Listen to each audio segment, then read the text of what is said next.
Hey, welcome back to Rapid Flow. My name's Eric, I'm the founder, and today I'm going to be walking you through my whole studio from a connection, signal flow, cabling point of view. And of course, we're also going to look at the devices. I'm going to be filming them here so that you have an idea of how I've kind of connected all of this together. There's a lot going on. There's a lot of workflow ideas over the years that have gone into this. So let's dive in.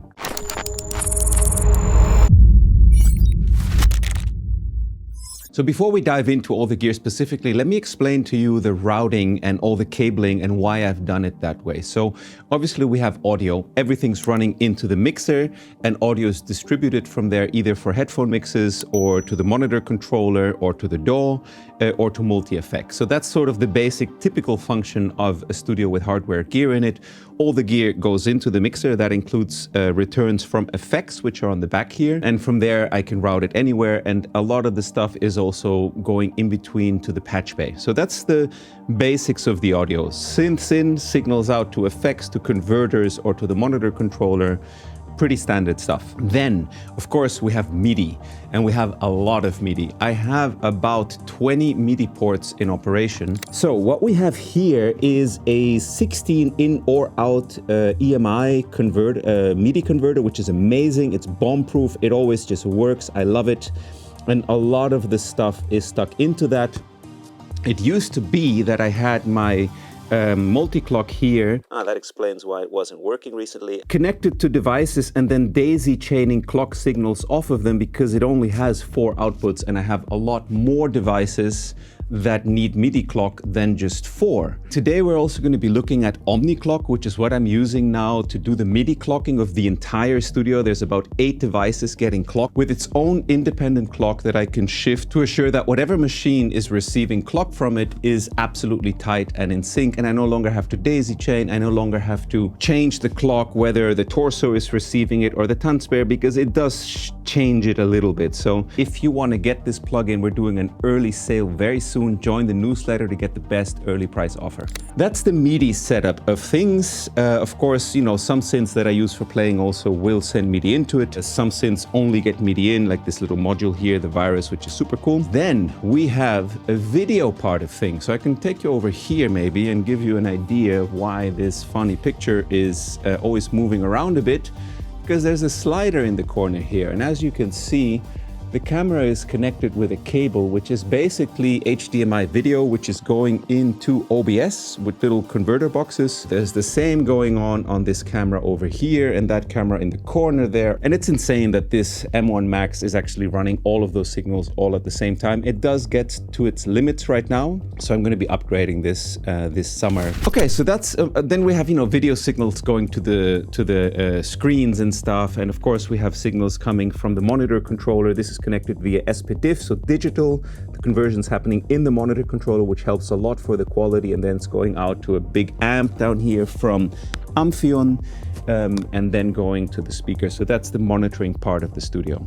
That's the essence of why I've done it. So this hybrid studio workflow for me is the best of both worlds. I love the quality and the rawness and the vibe that I can get from analog synths, analog processors, but I do want to have a way to track things into the computer really fast, which is why everything's on a mixer.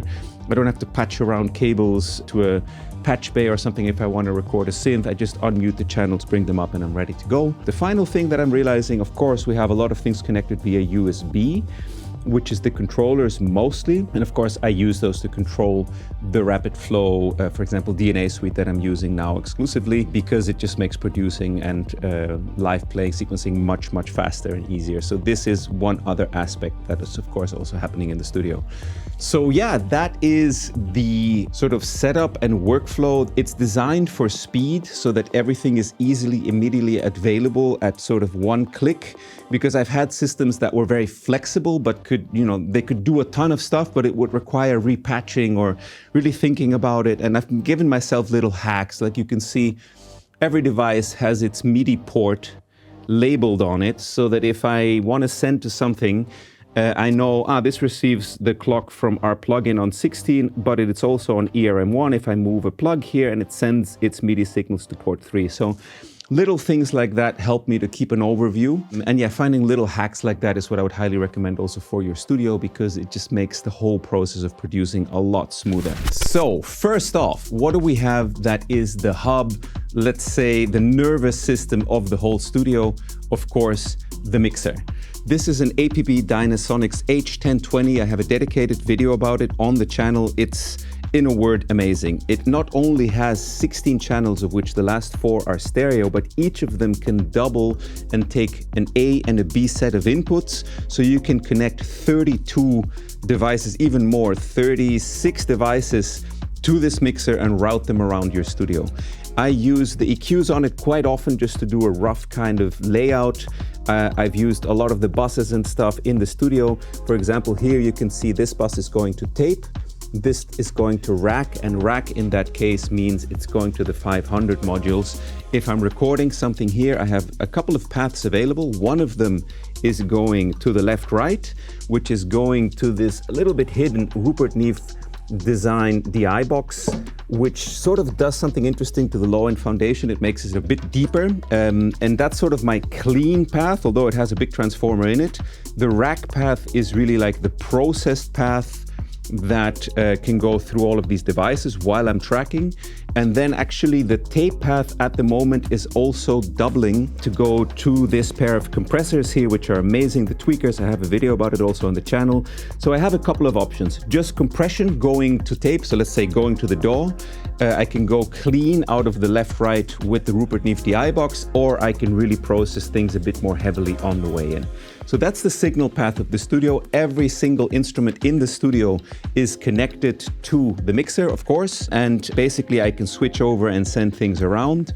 So super, super useful. I can also do a zero latency mix for singers if they come to the studio, or other musicians. And then of course the mixer has aux sends, which means that I'm also sending these signals, as you can see here, to the H4000, Sony V77, RSP550. So very old school way of working, really. This is obviously the H4000. This was the first device that the black hole algorithm was implemented in. I love the black hole algorithm. I use it on a lot of my synths, which is why I decided to get the device, and it doesn't disappoint. I've also used it for, as you can see here now, it's on a reverb preset, which actually was used the last time I was tracking Camille in here. A friend of mine was an amazing singer. So yeah, it's great to have like a zero latency reverb that you can give a singer to their cans and just get like an inspiring sound for them to sing into. And then I have a Sony V77, which is like a very cool multi-effects. It can do all kinds of super weird stuff. It also has sort of smaller rooms that are pretty good.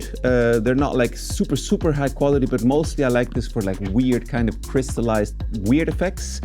And then my pride and joy, the Roland RSP550. This thing is magical. I mostly use its tapping delay preset, but actually also it has so many different multi-effects that are just incredible on synths. But the tapping delay, there's something about it that's just super cool, very wide, it has a certain groove. And the super cool thing about it is that you can set the delay time based on BPM.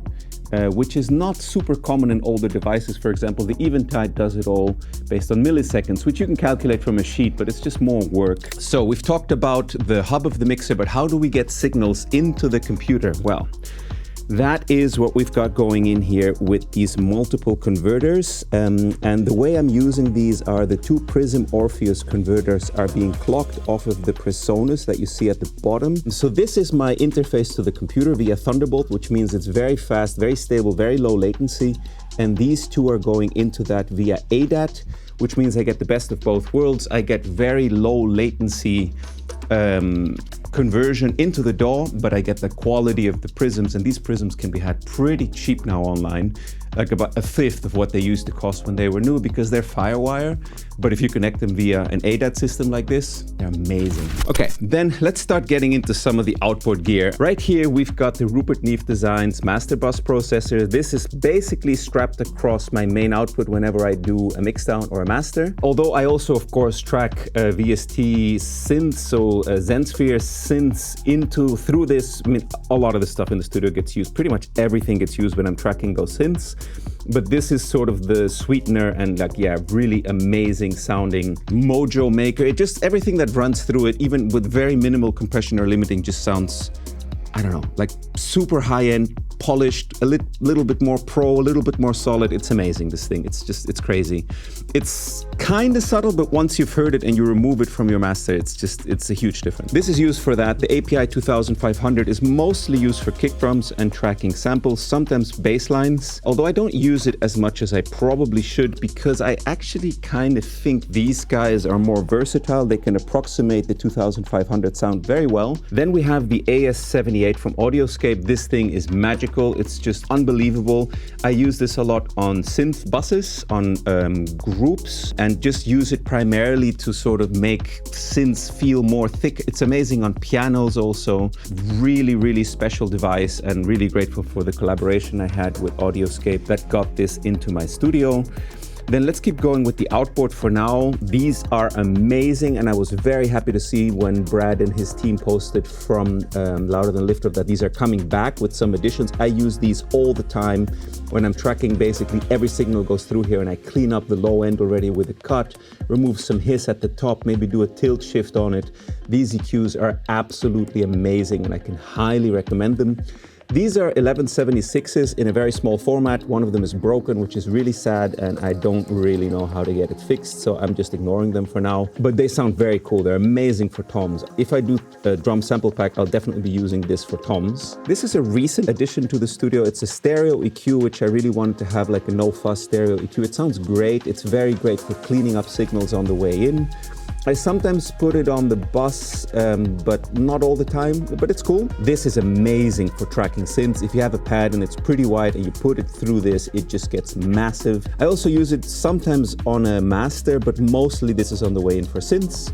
This is basically a Pultec without the tubes. It's incredible. It gets used a lot for basslines, kicks, vocal, sheen, but also for tracking in Zensphere synths. Okay, here we've got Louder Than Liftoff Silver Bullet Mark II, which gets used a lot during tracking of Zensphere instruments, also during tracking of signals going into the DAW.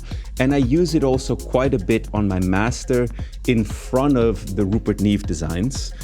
The EQ on it is very nice. Of course, the saturation is amazing. You gotta be a little bit careful not to overdo it, because for electronic music, it starts to saturate the kicks at a certain point, which is not my preferred way to get the sound, but it's amazing. And I love actually that it has these massive meters, so I can just at a glance see what's going on. It has an insert point, and at the insert point, this compressor is selected. It's the Foot Control Systems, a company that's defunct now, unfortunately, but it's amazing. Word is that this model of compressor is the one that was used to master random access memories. Then, moving along to the kind of boring stuff, but super important, 3 patch bays, as you can see here. If you know, then, patch bays, the signal flow is always outputs come out here and then they go into something here. So these are what's called normal. For example, aux 3.4 on my mixer are normal to the input of Sony V77. It means I can still stick a cable in here and take that signal anywhere, but without a cable inside, that's how the signal flows. And then the Sony V77 comes out here, and if I want to track it from somewhere, I can send it somewhere into a converter, but this is actually normal. It's not labeled to go into the mixer right here. And that means I can track it out separate if I need it, but usually I track it together with the sound that's running through the mixer to the DAW. So yeah, patch bay is amazing. I use the Samsung ones because they have these switches to do normaled, half normaled and stuff without taking apart your whole studio. They're high quality. You need to clean them eventually. They crackle a little bit, but I like this old school approach of seeing what's cabled where together, although Total Recall on a Flux would be pretty cool, but I just haven't really gone there. Yeah, and this is an incredible piece of very vintage, old school audio technology. It's a Revox A77 that I use mostly for sampling bass lines into Zensphere, so sounds that are going to become bass patches. If they run through there, their magic factor increases by 200%. It does something I can't really describe, but yeah, I bought new fresh tape for it. Of course, I run the tape only once and sample notes one by one through it, and I usually set it up in such a way that I'm monitoring off the monitor head and send it to my mixer to the converters and record the sample pack or the sound as it's recording here, so that there is no flutter and wow, because it's basically playing back at the same speed that's being recorded in. Amazing machine, built like a tank. It's yeah, it's a joy to see this thing in operation. Right now it's actually on the slow speed. I usually use it at the high speed. After more than 50 years, it's amazing how smooth it just works. I was very lucky. I bought this from a gentleman in Switzerland that spent a lot of time recapping this, fixing it up, and he even built this crazy custom, this is one of a kind, remote with digital readout of where you're at with your signals. This is insane. And, oh, yeah, there we go. I can actually take this remote over to my desk and start and stop the tape and everything. I mean, I don't know how technology that's like this modern works together with technology like that. I don't question it, I just use it. It's amazing. Almost like a collector's item kind of thing that he built there. So yeah, very, very grateful that I found this machine. It's super, super cool. And you can hear a lot of the bass sounds in Zensphere were recorded through it. So now I think obviously it is time to start getting into synthesizers. And let's move to one of the synths that I think has, I wouldn't say surprise, but just most really got me excited in recent times, which was the Moog Muse, which just sounds absolutely incredible. It's so wide, it's like amazingly stereo. It has all these super cool possibilities with the arpeggiator and the sequencer. The delay is very cool. I feel the panel is very well laid out. It's very easy to use, but more than anything, it just has a beautiful, fat, wide, amazing sound. Beautiful, beautiful machine.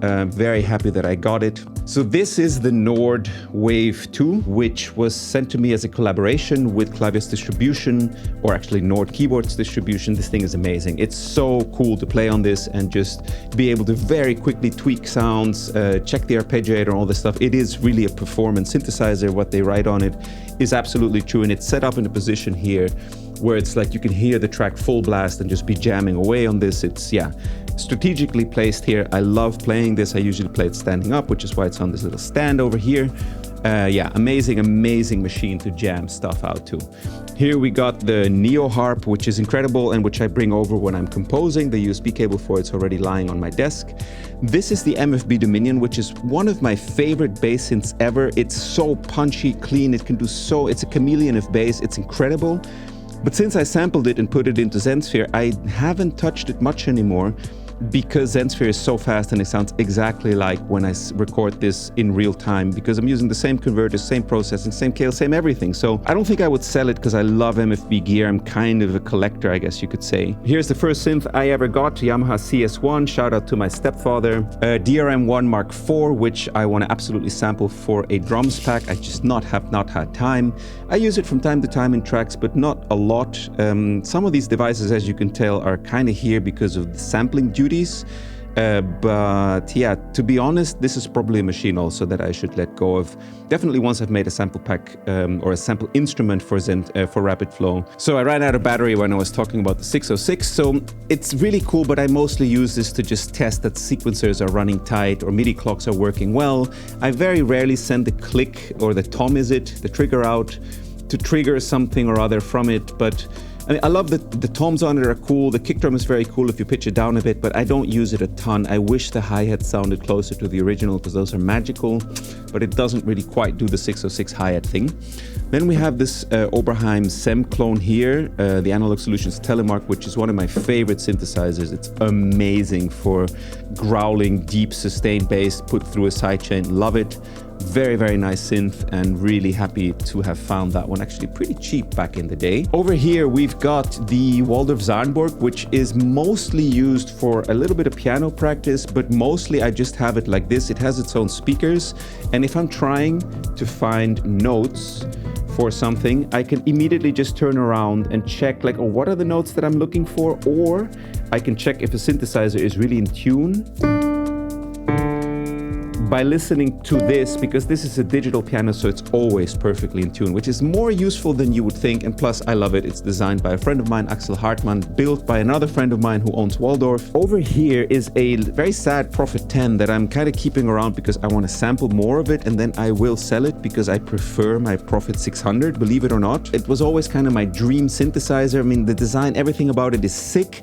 But every time I play it, I'm yearning for the character of my Prophet 600. Maybe it's just because I got used to it. Maybe I don't appreciate it fully. Maybe I'm not a good enough keyboard player to really appreciate it, but I just love my Prophet 600, so I'm going to be very happy to put this in someone else's hands after I include some sounds from it for an expansion for Zensphere. Vermona Performer Mark II, don't need to say much about it. It's amazing, it's beautiful, yeah, love it. It's super cool for arpeggios with fat delays on it. Matriarch I use often for interval kind of chordy things, and also as a carrier signal for this talk box with the mic that's hiding behind it. Yeah, very unique, very, very cool synth. Love it. That's why it's also up here in easy range. This is an 808 type sound generator, which has basically the circuits of an 808, but no sequencer. So I sequenced this from the BeatStep Pro, but it sounds amazing, and you can tune the decay and the tuning of the drums and the toms and everything. It has more functions than a standard 808. Absolutely love this machine to bits. I will do a dedicated video on it very soon because it's amazing. Here's a little buried little weirdo Japanese effect device, which is very cool for synths. Then here, recent addition is the Virus Classic, which is basically a Virus B in a red cut paint job. Very, very, very cool. Really amazing for hyper, super saw type sounds, very groovy delays. Actually, every time I've turned it on and gone through the presets a bit, I've been amazed at how good it sounds. The B, I think, is the best sounding one. If you can find a B or a Classic or an Indigo one, that's the one to get. Something about its converters and the way it's done just sounds better. My favorite synth in the studio, the Prophet 600, which I recently replaced this panel for because it was bugging out, which is why it's like directly next to my sort of place where I sit most of the time, so I can quickly get up and add mostly pads, sometimes chords, rarely basses, but mostly for pads and like arpeggios. This thing is amazing. Love it to bits. Yeah, I'm so glad I got this synthesizer, and it does not have the Gliggly mod. The Gliggly mod, in my opinion, ruins it. Back there is a Diggy Tone. Sounds very, very cool. I'm mostly using it to test clocking from our new clocking plugin. The TD303 Mo is amazing. Such a fat synth, such a great sequencer. Again, this one is actually being clocked by our plugin via USB. Using it a lot at the moment for tests. Yeah, BeatStep Pro, there's a ton of videos about it on my channel. Love it to bits. So versatile, so great to make bass lines and to program my little 808 drum computer.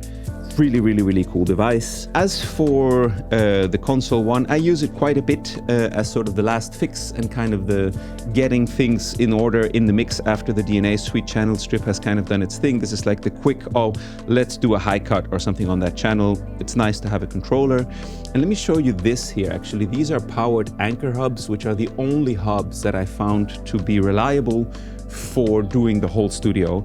I have two of them. Then here we have the Waldorf Iridium, which is my main master keyboard. I use its arpeggiator on this a ton to different sources. Of course, I also use its internal sounds, and I love playing the keyboard of it. It's beautiful. Here is the Torso T1, which, yeah, it's like a sequencer that can do kind of anything. Really, really amazing machine. I use it a lot for kind of like looping sort of hypnotic patterns. I think that's where it really excels, but you could play a whole live set with this thing and one Electron device. This is a stereo pink controller, which controls both of these Matrix 1000 matrices. Basically, the workflow for this is that I can select patch here, and then I can do a dump, and I can select the MK1 as target, and basically now these two are synchronized with their settings, and if I tweak something here, they will both respond, which allows me to use them in stereo, which is sick. Then we have the Tanzbär sitting over here, which is an amazing drum computer. Right now it's also being clocked off of the new plugin. Yeah, it's just not much to say about it. I got a video on it on the channel. It's amazing. I love it, which is why it's here in range and in reach. Over here is the Prophet 6, which is often used in combination with this to kind of do like repetitive, hooky, hypnotic things. Very, very, very nice synth, very fast to use. The delays in it are pretty cool. It has a specific sound that I find really good for that. Shout out to III for these wireless headphones that I use all the time. They have a little bit of internal hiss, but I've got them tweaked in such a way that I trust them also for mixing, and I love being able to be around the studio if I can't be loud, or if I'm on a call or maybe a school teaching thing. Being able to have headphones without cables is super, super cool. Electricity, how is the electricity sorted here in the studio? If I take you with me down here, you will see there's this weird black box in the bowels of my studio. And right now, as you can see here, input 566, the studio is running fully on solar. There's 2 big solar panels outside the studio, and I try to run the studio off of solar most of the time. So this is not only the solar converter for the studio, but also the UPS. So if the electricity goes off, the whole studio can still run for 3.4 hours when everything's powered on, which is crazy. And it was so easy to get this set up. I ordered 2 solar panels, a couple of cables, that box, and from there on in, basically I entered the solar age with the studio, because Portugal, of course, in the summer has a ton of sun. From that point of view, we're actually like, doing this in a very ecological way. All of the sounds that you're playing through Zensphere, all of our templates, all that stuff, in large part was created on energy from the sun, which is actually really cool. So maybe to sort of summarize why I've done it this way and kind of, what the workflow idea here is. The goal was to be able to play with at least 2 people at the same time, which is why there are 2 recording paths into converters, and have the instruments on the mixer ready to go, be able to use different effects, compressors, even processing on them as we go along. And I'm using multiple, I can basically send any signal coming out of the mixer to any part of the converter. So if I even need 6 or 8 converters going into the DAW, I can just stick them into these with cables, which I do from time to time. Kind of an old school way of doing it with the mixer and the routing and everything, but I've just found it has so many advantages to quickly set the level, to quickly fix something with the EQ, to quickly cut the lows, or to quickly add a bit of reverb. I love working this way. So I hope that this has been a fun and interesting video to see how the Rapid Flow Studio is set up, what my thinking was behind it, how it all kind of works and fits together. And yeah, I hope I see you on the next video. Enjoy our OmniClock plugin when it comes out in the next few weeks, which revolutionized for me how the studio works now. Like, everything is just clocked.